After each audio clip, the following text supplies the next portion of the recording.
भारतामध्ये आज 89% महिलांकडे स्वतःचं बँक खातं आहे. पण एक धक्कादायक आकडा आहे. फक्त 8.6% महिला म्युच्युअल फंड किंवा शेअर बाजारात गुंतवणूक करतात. म्हणजे बचत आहे, पण संपत्ती निर्माण अजूनही कमी आहे.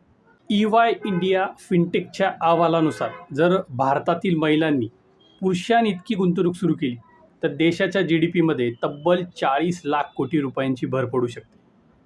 म्हणजे महिलांची गुंतवणूक ही फक्त वैयक्तिक आर्थिक प्रगती नाही, तर देशाच्या आर्थिक विकासासाठी खूप महत्त्वाची आहे.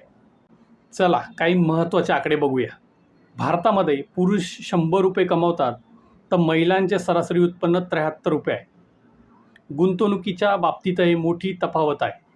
सुमारे 22.3% पुरुष बाजारात गुंतवणूक करतात, पण महिलांचा आकडा फक्त 8.6% आहे. आणखी एक मोठा फरक म्हणजे सुरुवात करण्याची वेळ. अनेक महिला गुंतवणूक सुरू करण्यासाठी पुरुषांपेक्षा सरासरी 5 वर्ष उशिरा सुरुवात करतात आणि यामुळे कंपाऊंडिंगची ताकद कमी होते.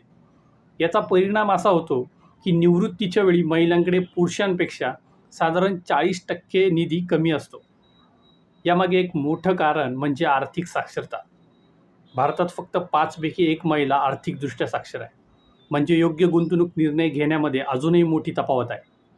पण एक सकारात्मक बदलही दिसतोय. गेल्या काही वर्षात महिलांचा म्युच्युअल फंड गुंतवणुकीत सहभाग वाढत आहे. 2019 मध्ये महिलांचा म्युच्युअल फंड AUM सुमारे 4.5 लाख कोटी रुपये होता. तोच आकडा 2024 मध्ये वाढून 11.25 लाख कोटी रुपयांपर्यंत पोहोचला आहे आणि सध्या तो अजूनही वाढतोय. आज 56% महिला स्वतःचा गुंतवणूक निर्णय स्वतः घेत आहे. हा बदल आशादायक आहे.